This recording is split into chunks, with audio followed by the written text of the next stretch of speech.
Hello guys. Welcome and स्वागत है आप सबका अपने यूट्यूब चैनल में रोज़गार इन उत्तराखंड। आज से हम वन दरोगा की आपकी बायोलॉजी की क्लासेस भी स्टार्ट करने वाले हैं। ठीक है। चलिए अपने फर्स्ट टॉपिक को आज कवर करते हैं जिसका नाम है हेल्थ एंड डिजीज़। ठीक है।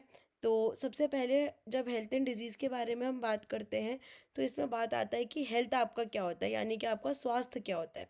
ठीक है। जो हेल्थ होता है यानी कि स्वास्थ्य होता है वो आपकी वेलबींग का एक ऐसा क्रूशल एस्पेक्ट होता है, यानी कि एक ऐसा महत्वपूर्ण आपका एस्पेक्ट होता है जो कि आपके जीवित रहने के लिए बहुत ज़्यादा ज़रूरी है। ठीक है। तो टेक्निकली अगर हम बात करें तो जो आपका स्वास्थ्य होता है वो एक ऐसा स्थिति होती है जिसमें इंसान यानी कि व्यक्ति जो है वो फिट होता है, यानी कि फिजिकल जिसको कि हम शारीरिक कहते हैं, और मेंटल यानी कि मानसिक बीमारी से दूर होता है। ठीक है। तो इसको हम आपका स्वास्थ्य कहते हैं, हेल्थ कहते हैं। ठीक है। अब हमारी बात आती है कि हम हेल्दी कैसे रह सकते हैं, यानी कि कौन से हमारे ऐसे फैक्टर्स हैं जो कि हमारी हेल्थ को यानी हमारे स्वास्थ्य को इफ़ेक्ट करते हैं, उस पर प्रभाव पहुंचाते हैं। ठीक है। तो चार तरीके के ये हमारे जो फैक्टर्स होते हैं, यानी कि जो हमारे प्रभाव पहुंचाने वाले कारण होते हैं वो होते हैं। सबसे पहला होता है आपका इन्वायरमेंट यानी कि हमारा पर्यावरण, फिर हमारा भोजन यानी कि हमारा खाना, फिर होता है स्वच्छता यानी क्लीनलीनेस, और फिर आता है आपका मेंटल वेलबींग यानी कि मानसिक स्वास्थ्य। ठीक है। तो सबसे पहले अगर हम इन्वायरमेंट के इम्पैक्ट की बात करें यानी कि आपके पर्यावरण के प्रभाव की बात करें, तो उसमें आपका जो पर्यावरण है, आपके जो आसपास की जगहें हैं, जो आपका इन्वायरमेंट है उसका साफ़ होना, हेल्दी होना, प्रदूषण से मुक्त होना बहुत ज़्यादा ज़रूरी है। ठीक है। क्योंकि इसका डायरेक्ट इम्पैक्ट पड़ता है आपकी हेल्थ पे, आपके स्वास्थ्य पे। देन इसके बाद अगर हम बात करें आपके भोजन की, आपके खाने के इम्पोर्टेंस की, तो जो खाना होता है वो हमारी बॉडी के बेसिक फंक्शनिंग के लिए बहुत ज़्यादा ज़रूरी होता है। ठीक है। तो इसलिए हमारे को बैलेंस डाइट लेना यानी कि एक संतुलित आहार लेना बहुत ज़्यादा ज़रूरी है। ठीक है। संतुलित आहार का मतलब ये होता है कि आपके खाने में जितने भी पोषक तत्व होने चाहिए, जितने भी आपके मैक्रो एंड माइक्रो न्यूट्रिएंट्स होते हैं वो सारे के सारे उसमें प्रेजेंट हों। ठीक है। अब अगर आप बहुत ज़्यादा ही जंक फूड खाते हो या सारा टाइम ही आप जंक फूड खाते रहोगे तो भी आपकी जो बॉडी है वो उस पर अच्छे से रिस्पॉन्ड नहीं करेगी और आप बीमार पड़ सकते हो, यानी कि आपके स्वास्थ्य पे इफ़ेक्ट आ सकता है। दूसरा, अगर आप बहुत ज़्यादा डाइटिंग कर रहे हो, आप बिल्कुल ही खाना नहीं खा रहे हो, खाना बिल्कुल छोड़ के बैठे हुए हो, तो भी आपकी जो बॉडी है वो काम नहीं कर पाएगी, फंक्शन नहीं कर पाएगी, और आपके स्वास्थ्य पे, आपके हेल्थ पे उसका इम्पैक्ट पड़ेगा। देन इसके बाद है आपकी सफाई यानी कि स्वच्छता। तो स्वच्छता में, सफाई में आपका जो है क्लीनलीनेस में आपकी पर्सनल हाइजीन होना। ठीक है। यानी कि आपकी जो व्यक्तिगत हाइजीन होती है, आपकी व्यक्तिगत सफाई होती है, उसका ध्यान रखना। एंड आपका जो एक्सटर्नल सफाई होती है यानी कि आपके पर्यावरण की जो सफाई होती है उसका भी साफ होना, स्वच्छ होना जो है वो बहुत इम्पॉर्टेंट होता है, क्योंकि ये सीधा प्रभाव डालते हैं आपके हेल्थ पे, आपके स्वास्थ्य पे। ठीक है। इसके साथ साथ ही आपके जो एरिया है वहाँ पे सैनिटेशन होना, सीवेज होना, गार्बेज डिस्पोजल होना, यानी कि कचरे की प्रबंधता होना, वो सब भी बहुत ज़्यादा ज़रूरी होती है बीमारियों को रोकने के लिए। ठीक है। फिर अगर हम बात करें आपके मेंटल वेलबींग की, यानी आपके मानसिक स्वास्थ्य की, तो जो मानसिक स्वास्थ्य है आपका वो बहुत इम्पोर्टेंट होता है, क्योंकि अगर आप खुश रहेंगे, आप स्ट्रेस फ्री रहेंगे तो आप बीमारियों से दूर रहेंगे। ठीक है। तो अपने मेंटल हेल्थ को भी आप मेंटेन करके चलें, अपने मेंटल हेल्थ का भी आप खास ध्यान रखें अपनी स्वस्थता के लिए। ठीक है। तो अब हम बात करते हैं कि why do we fall ill, मतलब हम बीमार क्यों पड़ते हैं। तो बीमार पड़ने से पहले सबसे पहले आपके दिमाग में ये क्वेश्चन आ रहा होगा कि इलनेस क्या होती है, बीमारी क्या होती है।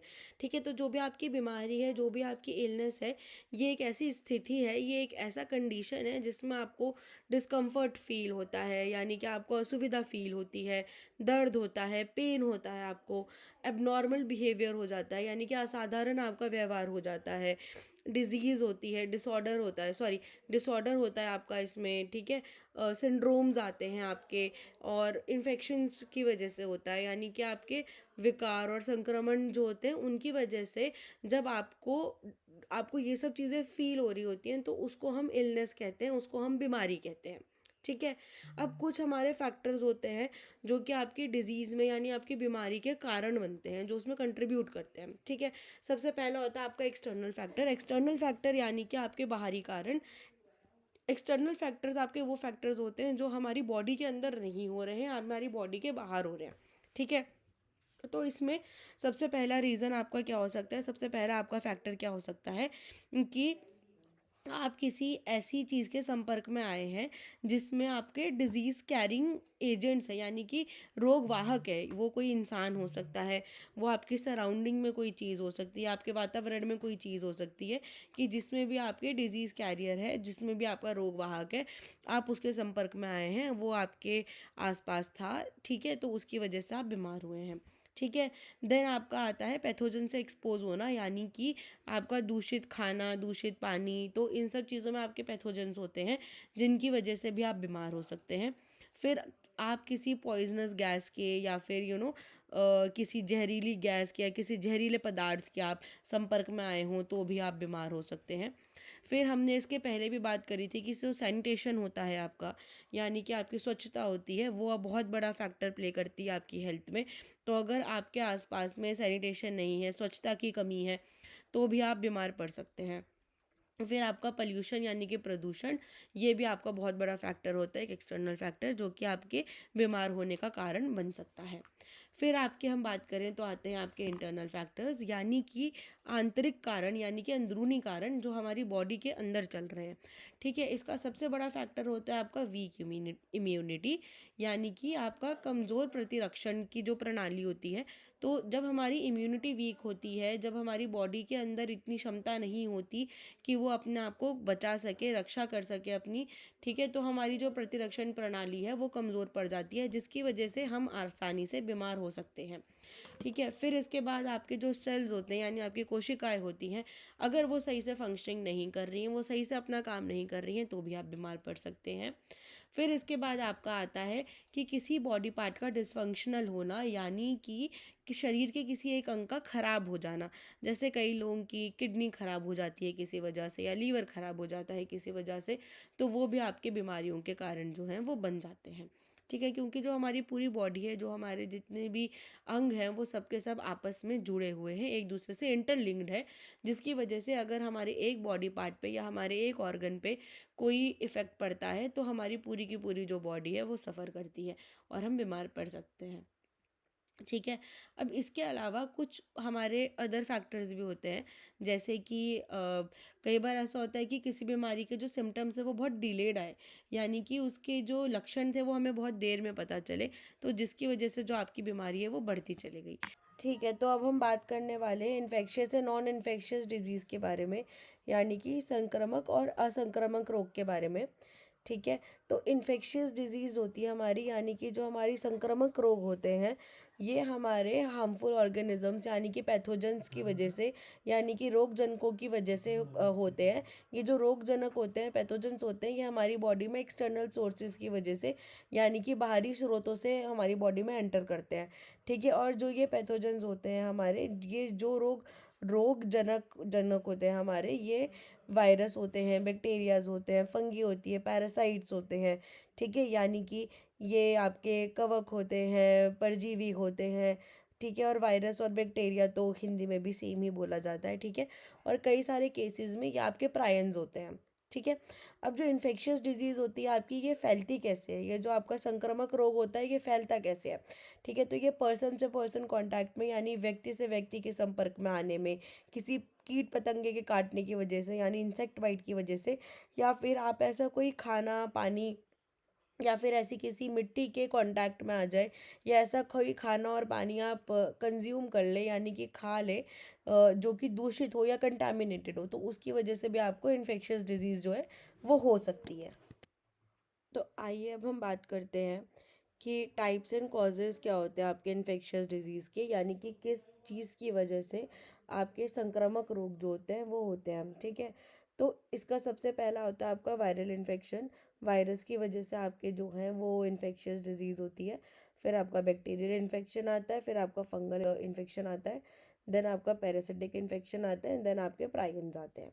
ठीक है। तो इन सब के बारे में हम एक एक करके अब आगे बात करते हैं। सबसे पहला है आपका वायरल इन्फेक्शन। तो वायरल इन्फेक्शन के लिए ये जानना बहुत ज़रूरी है कि वायरस क्या होते हैं। ठीक है। तो जो वायरस होते हैं आपके, ये tiny infectious non cellular organisms होते हैं। यानी कि जो वायरस है आपके, ये छोटे छोटे कण होते हैं जिनमें सिर्फ जेनेटिक मटेरियल होता है, इनका कोई सेल नहीं होता। तो इनमें जेनेटिक मटेरियल जो होता है वो एक प्रोटेक्टिव कवरिंग के अंदर पे, केस के अंदर प्रोटेक्टिवली बंद होता है। ठीक है, तो इनमें सिर्फ डीएनए और आरएनए होता है। ठीक है, एंड ये जो है जो वायरस होते हैं आपके, ये अपने आप से मल्टीप्लाई नहीं कर सकते। इनको मल्टीप्लाई करने के लिए, यानी कि प्रतिकृति करने के लिए, इन्हें किसी और होस्ट की ज़रूरत होती है। ठीक है, यानी कि ये जो होस्ट सेल होता है, यानी आपका जो मेज़बान सेल होता है, ये उस पर डिपेंड होते हैं अपने आप को मल्टीप्लाई करने के लिए, अपना रेप्लिकेट करने के लिए, अपनी प्रतिकृति करने के लिए। ठीक है, अब इसमें जो आपकी बीमारियां होती हैं उसके एग्जाम्पल होते हैं, जैसे कोविड-19 हो गया, आपका इन्फ्लुएंजा हो गया, मीजल्स हो गया। जो भी बीमारी आपके वायरस की वजह से होती है वो आपकी वायरस के थ्रू हुई भी इन्फेक्शियस डिजीज़ के अंदर कवर होती है। इसमें जो ट्रीटमेंट होता है, ट्रीटमेंट के तौर पे आपको एंटीवायरल मेडिसिन दी जाती हैं। नेक्स्ट था हमारा आपका बैक्टीरिया के थ्रू हुई हुई जो आपके बैक्टीरियल इन्फेक्शियस डिजीजेज होती हैं, वो था। ठीक है, तो बैक्टीरिया के थ्रू जो आपकी बीमारियां होती हैं उसमें हम पहले कवर करते हैं कि बैक्टीरिया क्या होता है। तो जो बैक्टीरिया होता है ये आपका सिंगल सेल्ड प्रोकैरियोटिक ऑर्गेनिज्म होता है, यानी कि एक कोशिका जीव होता है। ठीक है, इनका अपना डीएनए होता है। जो आपके कुछ बैक्टीरियाज होते हैं वो अच्छे भी होते हैं, यानी कि वो लाभदायक होते हैं आपकी बॉडी के लिए। लेकिन कुछ बैक्टीरिया ऐसे भी हैं जो कि हमें बीमार करते हैं, जो कि बीमारियां पैदा करते हैं। ठीक है, आपके बैक्टीरियल इन्फेक्शंस जो होते हैं, जो आपके बैक्टीरियल डिजीज़ होती हैं, उनका एग्जाम्पल है आपका ट्यूबरकुलोसिस, सिफिलिस, लाइम डिजीज़। और इसके लिए आपको एंटीबायोटिक्स का डोज दिया जाता है। सो नेक्स्ट होता है हमारा फंगी। फंगी यानी कि कवक, ऐसे जीव होते हैं जो कि एक आपके यूकैरियोटिक ऑर्गेनिजम्स होते हैं, जो कि आपके ईस्ट भी होते हैं, आपके मोल्ड्स होते हैं, आपके मशरूम्स होते हैं। ठीक है, और ये जो जीव होते हैं ये हमारे शरीर के अंदर और बाहर दोनों जगह रह सकते हैं। ठीक है, इनका जो साइज़ होता है वो माइक्रोस्कोपिक भी होता है और बहुत बड़ा भी होता है। जैसे कि आपको पता है जो ईस्ट होती है वो बहुत छोटी होती है। ठीक है, वैसे कुछ फंगी आपकी माइक्रोस्कोपिक होती है, लेकिन जो मशरूम्स होती हैं वो आपकी बहुत बड़ी होती हैं। अब जो हमारे जो डिजीज़ होती हैं इसके अंडर, वो आती है हमारी एथलेटिक फूट फुट रिंगवर्म आपका जो होता है वो भी आपके फंगल इन्फेक्शन की वजह से होता है। एंड थ्रश से एक बीमारी होती है। ठीक है, अब इसका जो ट्रीटमेंट होता है उसमें आपको एंटी फंगल जो मेडिकेशंस होती हैं वो दी जाती हैं। तो नेक्स्ट हमारा आता है पैरासाइट। तो जब हम पैरासाइट के बारे में बात करते हैं, तो जो पैरासाइट्स होते हैं आपके, ये आपके लिविंग जो होस्ट होता है, यानी कि जो मेज़बान सेल होता है उसके या तो अंदर या बाहर रह सकते हैं। सेल भी नहीं, ये पूरे ऑर्गेनिज्म के ही या तो अंदर या बाहर रह सकते हैं। ठीक है, और ये जितना भी अपना न्यूट्रिशन होता है, जितना भी इन्हें पोषण चाहिए होता है, वो सारा का सारा ये अपने होस्ट जो ऑर्गेनिज्म होता है, जो इनका मेज़बान ऑर्गेनिज्म होता है, उसी पे से डिराइव करते हैं। ठीक है, और ये वर्म्स भी होते हैं और ये सिंगल सेल प्रोटोजोआ भी हो सकते हैं। प्रोटोजोआ के बारे में हम नेक्स्ट वाली स्लाइड में भी अभी बात करेंगे। तो इसमें जो हमारी बीमारियाँ होती हैं वो मलेरिया होता है, टेपवर्म इन्फेक्शंस होता है।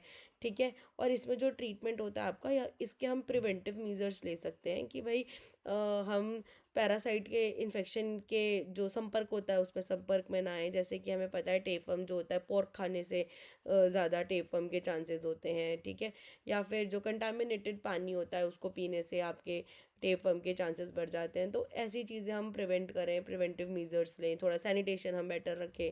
ठीक है, और इसके लिए टारगेटेड मेडिसिन भी होती हैं। ठीक है, अब जैसे कि हम बात कर रहे थे कि ये जो आपका आपके जो पैरासाइट्स होते हैं ये आपके सिंगल सेल प्रोटोजोआ भी हो सकते हैं। तो प्रोटोजोआ हमारा क्या होता है? तो जो प्रोटोजोआ होता है ये आपका एक फाइलम होता है, प्रोटिस्ट। ठीक है, जो प्रोटिस्ट होता है ये उस वाले ग्रुप में आपके सिंगल सेल जो ऑर्गेनिजम्स होते हैं उनको हम प्रोटोजोआ कहते हैं। ठीक है, ये जो होते हैं आपके ये भी आपके पैरासाइट्स ही हैं जो कि अपने होस्ट सेल से, यानी कि अपने मेज़बान सेल से न्यूट्रिशन को डिराइव करते हैं। ठीक है, तो अब आती है बात कि जो आपकी इन्फेक्शियस डिजीज़ होती है, यानी कि आपके जो संक्रामक रोग होते हैं, उनका मैनिफेस्टेशन क्या होता है? मैनिफेस्टेशन यानी कि उनका उनके सिम्टम्स क्या होते हैं, उनको दिखता कैसे है। ठीक है, तो उसमें आपको फीवर्स एंड चिल्स आते हैं, यानी कि बुखार आता है और बहुत ज़्यादा ठंड लगती है, विच इज़ जो नॉर्मल से थोड़ा ज़्यादा। एक होता है आपको थोड़ा हल्का बुखार होना, एक नॉर्मल बुखार आना।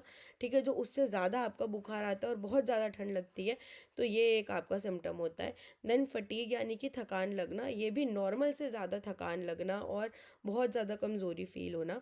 ठीक है। फिर आपकी मसल्स में दर्द होना, आपके सर में दर्द होना, आपकी बॉडी में एक होना, ठीक है, बहुत ज़्यादा खांसी होना, कंजेशन होना यानी कि जमाव होना, ठीक है, आपके गेस्ट्रो इंटेस्टिनल इश्यूज होना यानी कि आपकी पाचन जो आपका जो पाचन का तरीका है वो चेंज हो जाता है और पाचन के संबंधित आपको परेशानियां होने लगती हैं, समस्याएं होने लगती हैं, ठीक है। तो यहाँ तक हमने बात करी इन्फेक्शियस डिजीज़ के बारे में यानी कि संक्रामक रोगों के बारे में। तो इन्फेक्शियस डिजीज़ के बारे में अगर आपको और जानना है या अगर आप इसके बारे में डिटेल में क्लास चाहते हो तो प्लीज़ नीचे कमेंट ड्रॉप कर दीजिएगा एंड हम एक और क्लास ले आएंगे जो कि डेडिकेटेड सिर्फ आपकी संक्रामक रोगों के ऊपर ही होगी, ठीक है। तो आगे चलते हैं अपने नॉन इन्फेक्शियस डिजीज़ यानी कि गैर संक्रामक या फिर असंक्रामक रोगों के बारे में, ठीक है। तो जो नॉन इन्फेक्शियस डिजीज़ होती है आपकी, इन्हें नॉन कम्युनिकेबल डिजीज़ भी बोला जाता है। ये ऐसी मेडिकल कंडीशंस होती हैं, ऐसी स्थितियाँ होती हैं जहाँ पर कोई बाहर का एजेंट नहीं होता, कोई इन्फेक्शियस एजेंट नहीं होता इन्फेक्शन क्रिएट करने के लिए, ठीक है। ये एक इंसान से दूसरे इंसान को नहीं फैलती, ठीक है। इसमें कोई संक्रामक करने वाले एजेंट्स नहीं होते जिसकी वजह से ये एक इंसान से दूसरे इंसान को ट्रांसमिट यानी कि फैलती नहीं है। जो ये बीमारियां होती हैं आपकी, जो नॉन इन्फेक्शियस डिजीज़ होती हैं, ये क्रॉनिक होती हैं। प्रोग्रेशन जो होता है इनका वो ओवर टाइम होता है, ठीक है। क्रॉनिक होती है यानी कि बहुत पुरानी होती है। इनको दीर्घकालीन भी बोलते हैं, ठीक है, दीर्घकालिक या दीर्घकालीन भी बोलते हैं। तो ये लंबे टाइम तक चलती हैं और इनका जो जैसे जैसे टाइम बढ़ता जाता है उसके साथ साथ इनका प्रोग्रेशन ज़्यादा होता जाता है यानी कि ये प्रगति करती जाती है, धीरे धीरे ये बढ़ती चली जाती हैं, ठीक है। अब आता है कि ये जो नॉन इन्फेक्शियस डिजीज़ जो हमारी होती हैं, जो हमारी गैर संक्रामक रोग होते हैं, इनके कॉजेज़ क्या होते हैं, ये किन कारणों की वजह से होती है, ठीक है। तो सबसे पहले जो हमारे जेनेटिक्स होते हैं यानी कि अनुवांशिक हमारे कारण होते हैं, उनकी वजह से ये होती है। तो जो जेनेटिक फैक्टर्स होते हैं उनकी वजह से भी आपके नॉन इन्फेक्शियस डिजीज़ होती है। कई बार ऐसा होता है कि जीन में कोई म्यूटेशन आ जाती है या जेनेटिकली ही लोगों को कुछ इनहेरिडिटी जो डिजीज़ हम बोलते हैं कि ये तो हेरिडिटी डिजीज़ है, ठीक है। तो उसकी वजह से आपके नॉन इन्फेक्शियस डिजीज़ होती है। फिर आपकी जो अनहेल्दी डाइट्स होती हैं, मतलब जैसे हमने पहले बात करा था बैलेंस डाइट का इंपॉर्टेंस क्या होता है, एक संपूर्ण आहार लेने का इंपॉर्टेंस क्या होता है आपकी हेल्थ को मेंटेन करने के लिए। तो अगर आपके अनहेल्दी डाइट आप ले रहे हो, ठीक है, आप अच्छे से खाना नहीं खा रहे हो, आप संपूर्ण आहार नहीं ले रहे हो, तो फिर आपको कहीं ना कहीं नॉन इन्फेक्शियस डिजीज़ जो है वो होने के चांसेस काफ़ी ज़्यादा होते हैं। आपकी फिजिकल एक्टिविटी नहीं है यानी कि आपके शारीरिक कोई भी आप एक्टिविटी नहीं कर रहे हो, आप एक्सरसाइज नहीं कर रहे हो, ठीक है, आप वर्जिश नहीं कर रहे हो, तो उसकी वजह से भी नॉन इन्फेक्शियस डिजीज़ हो सकती है। टबैको का यूज़ कर रहे हो आप यानी कि तंबाकू खा रहे हैं, तंबाकू को इनहेल करा जा रहा है, तो उसकी वजह से भी ये डिज़ीज़ होती है। और अल्कोहल का यानी शराब का बहुत ज़्यादा यूज़ करना या अत्यधिक क्वांटिटी में उसका सेवन करना या फिर उसको क्या बोलते हैं कंज्यूम करना, तो वो भी इन डिज़ीज़ का एक कारण होता है। देन आपके इन्वायरमेंटल फैक्टर यानी कि आपके पर्यावरण में आपके आसपास में क्या चीज़ें चल रही हैं, क्या चीज़ें नहीं चल रही हैं, तो उसकी वजह से भी आपकी नॉन इन्फेक्शियस डिजीज़ हो सकती है। इन्वायरमेंटल फैक्टर का एक एग्जांपल है आपका, जैसे भोपाल गैस जो ट्रेजेडी हुई थी, तो उसकी वजह से कई सारे लोग जो हैं वो बहुत ज़्यादा इफेक्ट हुए थे, उनके जीन्स में म्यूटेशन आ गया था। जो उस समय के लोग थे, कोई अंधे हो गए थे, किसी के कान खराब हो गए थे, और अभी भी जो उनकी पीढ़ियाँ पैदा हो रही हैं उनमें भी कहीं ना कहीं जेनेटिक म्यूटेशन की वजह से, यही इन्वायरमेंटल फैक्टर की वजह से कोई ना कोई डिफेक्ट आ जाता है। तो इस टाइप से आपके इन्वायरमेंटल फैक्टर्स जो है वो नॉन इन्फेक्शियस डिजीज़ पे इफ़ेक्ट करते हैं, उसके कारण बनते हैं, ठीक है। अब अगर हम आगे बात करें मैनिफेस्टेशन की यानी कि लक्षणों की, तो जो नॉन इन्फेक्शियस डिजीज़ आपकी होती है, इसके जो लक्षण होते हैं, इसके जो सिम्टम्स होते हैं वो बहुत ज़्यादा डिफरेंट होते हैं। हर डिजीज़ में आपके अलग अलग टाइप के सिम्टम्स आपको दिखेंगे, पर यहाँ पे हम जिन सिम्टम्स के बारे में बात करने वाले हैं, जिन लक्षणों के मैनिफेस्टेशंस के बारे में बात करने वाले हैं, ये कुछ कॉमन है जो कि ज़्यादातर सब में होती हैं, ठीक है। कार्डियोवैस्कुलर डिजीज़ यानी कि जो आपकी हार्ट के रिगार्डिंग जो प्रॉब्लम होती है, जिन्हें हृदय रोग बोला जाता है, ठीक है। जैसे कईयों को ब्लड प्रेशर का प्रॉब्लम होता है।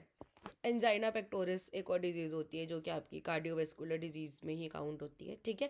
तो इनके जो सिम्टम्स होते हैं, इनके जो मैनिफेस्टेशंस होती है, लक्षण होते हैं, वो ये होता है कि आपके चेस्ट में दर्द होने लगता है यानी कि छाती में दर्द होने लगता है, सांस लेने में कठिनाई होने लगती है जिसे हम शॉर्टनेस ऑफ ब्रेथ भी बोलते हैं, और बहुत ज़्यादा थकान लगने लगती है जिसे हम फटीग बोलते हैं, ठीक है।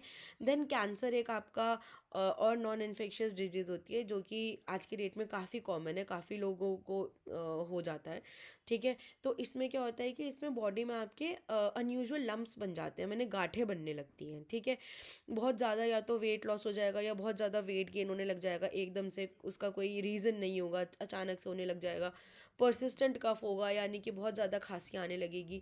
ठीक है। पर्सिस्टेंट कफ का मतलब ये नहीं है कि जैसे कभी नॉर्मल किसी को कफ हो जाता है, किसी को वायरल फीवर हो जाता है, तो उस समय भी आपको बहुत खांसी आती है, बहुत खांसी आती है, ये वो नहीं होता। परसिस्टेंट कफ ये जो मतलब कि अनएक्सप्लेन्ड रीज़न की वजह से, उसका कोई रीज़न नहीं है, आपको कोई खांसी नहीं हुई है, कोई ज़ुकाम नहीं हुई है, और आपको लगातार खांसी पे खांसी आई जा रही है, और कई बार उसमें ब्लड के ट्रेसेस भी आते हैं। ठीक है। देन इसके बाद हम क्रोनिक रेस्पिरेटरी डिजीज़ के बारे में बात करें, यानी कि जो आपकी सांस के रिगार्डिंग जितने भी आपके रोग होते हैं, श्वासन रोग इनको कहते हैं, और ये दीर्घकालिक होते हैं, यानी कि लंबे टाइम से चल रहे होते हैं। ठीक है।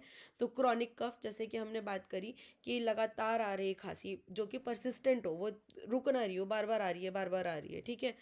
वीजिंग का मतलब होता है जैसे कि जब सांस लेने में जो अजीब सी आवाज़ आती है ऐसी थोड़ी, उसको हम वीजिंग कहते हैं। ठीक है। गड़गड़ाहट भी बोला जाता है उसको। फिर शॉर्टनेस ऑफ ब्रेथ, यानी कि खांसी लेने के बाद आपको सांस नहीं ली जा रही है, आपको सांस लेने में कठिनाई हो रही है, या फिर नॉर्मली भी आप कोई भी एक्टिविटी कर रहे हैं, कुछ काम कर रहे हैं, तो उसमें भी आपको सांस लेने में डिफ़िकल्टी हो रही है, तो उसे हम शॉर्टनेस ऑफ ब्रेथ कहते हैं। ठीक है। तो ये आपके जो भी आपके श्वसन रोग होंगे, आपके जो भी रेस्पिरेटरी डिजीज़ होगी, उसके मेन जो लक्षण होते हैं, जो मैनिफेस्टेशंस होते हैं, वो ये होते हैं। ठीक है। देन डायबिटीज़ आपका एक और बहुत कॉमन नॉन इन्फेक्शियस डिजीज़ है। तो इसमें क्या होता है, इसको आप मधुमेह भी बोलते हैं, जो डायबिटीज़ होती है। ठीक है। तो डायबिटीज़ में आपका क्या होता है कि आपको जो विजन होता है वो थोड़ा धुंधला होने लग जाता है, आपकी प्यास बहुत ज़्यादा बढ़ जाती है, इंक्रीज थ्रस्ट हो जाती है आपकी। ठीक है। यूरिन करने की जो फ्रिक्वेंसी होती है वो काफ़ी बढ़ जाती है। तो ये भी आपके जो है नॉर्मल कुछ सिम्टम्स होते हैं, लक्षण होते हैं आपके नॉन इन्फेक्शियस डिजीज़ के। तो इसी के साथ में हमने अपना हेल्थ एंड डिजीज़ वाला जो चैप्टर है ये कंप्लीट कर लिया है। अगर आप लोगों को इन्फेक्शियस या नॉन इन्फेक्शियस डिजीज़ के बारे में और ज़्यादा जानना है, इनके मैनिफेस्टेशंस और क्या क्या होते हैं और किस किस टाइप की डिजीज़ होती हैं, तो आप प्लीज़ नीचे कमेंट्स छोड़ दीजिएगा, हम इन दोनों पे डेडिकेटेड एक एक क्लास ले आएंगे। ठीक है। तो अब आगे चलते हैं हम लोग अपने नए बैच के बारे में। तो जैसे कि हमारा उत्तराखंड वन दरोगा की इस समय क्लासेस चल रही हैं, तो इसी के लिए हम एक नया बैच लेके आए हैं जिसका नाम हमने रखा है योद्धा बैच। ठीक है। अगर आपको इस बैच के बारे में कोई भी और जानकारी चाहिए तो आप नीचे दिए हुए नंबर पे कॉल कर सकते हैं। ठीक है। अब इस बैच में आपको मिलेगा क्या क्या, तो आपको ये जो हमारा बैच है ये पूरा का पूरा उत्तराखंड वन दरोगा के जो एग्ज़ाम है उस पर टारगेटेड है। अब अभी तक जितने भी एग्ज़ाम हुए हैं वन दरोगा के, पिछले साल, उससे पहले हमने पूरे को बहुत अच्छे से स्टडी करा है। उसके बेसिस पे हमने अपना सिलेबस बनाया है कि हम आपको क्या क्या पढ़ाएंगे, कैसे कैसे पढ़ाएंगे, एंड उसी के बेसिस पे आपको आपके नोट्स भी मिलेंगे। नोट्स भी आपको हर क्लास के बाद पीडीएफ फॉर्मेट में मिलेंगे। जो आपकी क्लासेस होंगी आप वो लाइव क्लासेस भी देख सकते हैं। अगर आपको बाद में कभी ऐसा लग रहा है कि अरे मेरा क्लास में कुछ नोट मिस हो गया, या मुझे फिर से ये चीज़ समझनी है या टॉपिक समझना है, तो उसकी रिकॉर्डेड क्लास भी रहेगी। आप उसको रिकॉर्डेड क्लास को भी एक्सेस कर सकते हैं फ्रॉम मैक्सवेल सर ऐप। ठीक है। देन उसके बाद में आपको डेली प्रैक्टिस प्रॉब्लम्स मिलेंगी, जिससे डीपीपी बोला जाता है, और आपको मिलेंगे 50 क्यूएनए हिंदी और इंग्लिश में। ठीक है।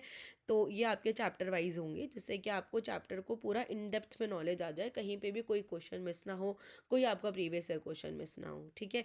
देन इसके बाद में जो आपका कोर्स है ये हमारा बाइलिंगुअल फॉर्मेट में है, जैसे कि अभी अभी आपकी क्लास भी मैंने दोनों फॉर्मेट में ली, मैंने हिंदी और इंग्लिश के टर्म्स जो हैं दोनों में एक्सप्लेन करा, एंड सर भी ऐसे ही क्लासेस लेते हैं। तो हम लोग बाइलिंगुअल फॉर्मेट में रखेंगे दोनों हिंदी के, ताकि हमारे हिंदी के बच्चे और इंग्लिश के बच्चे दोनों को कोई प्रॉब्लम ना हो, सबको अच्छे से चीज़ें समझ में आए। ठीक है। देन आपकी डीपीपी क्लासेस होगी। ठीक है। और आपके डाउट रिजोल्यूशन क्लासेस भी होंगी, जो कि हम ऐप के थ्रू ही लेंगे। उसके बाद भी अगर आपको कोई भी प्रॉब्लम आती है, आपके कोई डाउट्स हैं, तो उसके लिए भी हमारा एक डेडिकेटेड व्हाट्सएप ग्रुप रहेगा, और आपको कंटिन्यूस सपोर्ट मिलता रहेगा, ताकि कहीं पे भी कोई चीज़ मिस ना हो। ठीक है। देन ये जो हमारी क्लासेस होंगी इसमें हम पीसीबी यानी कि फिजिक्स, केमिस्ट्री एंड बायो, इसको हम इन डेप्थ में पूरा कवर करेंगे। और इसी के साथ में हम आपके लिए एक एडिशनल पर्क भी लेके आ रहे हैं। ठीक है। एडिशनल पर्क आपकी क्या है कि आपको एक फ्री टेस्ट सीरीज़ मिलेगा, जिसकी एक्चुअल वर्थ है 500 रुपीज़ 499। ठीक है, ये आपको इस वाली बैच के साथ में इंटायरली फ्री मिलेगा, आपको इसका एक पैसा भी नहीं देना। ये पूरी की पूरी जो टेस्ट सीरीज़ है ये पूरी आपके लिए फ्री होगी विद दिस बैच। ठीक है, ये जो आपका टेस्ट सीरीज़ होगा, टेस्ट सीरीज़ आपका फरवरी से स्टार्ट होगा, लेकिन जो आपका योद्धा बैच है ये जनवरी से स्टार्ट होने वाला है। ओके, सो 16 जनवरी से ये स्टार्ट होने वाला है। ठीक है, देन जो आपका टेस्ट सीरीज़ है इसमें आपको 30 चैप्टर वाइज क्वेश्चंस मिलेंगे एंड 20 आपको फुल लेंथ क्वेश्चंस मिलेंगे, टेस्ट मिलेंगे आई मीन। तो जो चैप्टर वाइज टेस्ट है आपके, this will be additional to जो हमने आपको ये 50 डीपीपी दे रहे हैं, ये उसके ऊपर है। तो आप समझ रहे हैं कि आपके हर एक एक चैप्टर जो है वो कितना डिटेल में कवर हो जाएगा। ओके, देन इसके बाद में अगर हम बात करें फ़ीस की, तो जो हमारा बैच है इसका एक्चुअल प्राइस तो 1399 है, लेकिन जनवरी मंथ में क्योंकि हम इसे लॉन्च कर रहे हैं तो इसलिए अभी इसका जो प्राइस है इट्स 11,100। ठीक है, सो अगर आप इसको अभी इनरोल करते हैं, आप इसे जनवरी मंथ में इनरोल करते हैं, तो you will be getting this test, आपको ये जो टेस्ट है ये 1100 में मिल जाएगा। ठीक है, सो आई होप कि आप लोगों को क्लास अच्छे से समझ आई हो, आपको सारी बातें क्लियर हो गई हो। अगर आपके कोई भी क्वेश्चंस है या आपको कुछ भी चीज़ पूछनी है तो आप नीचे कमेंट कर सकते हैं। Thank you.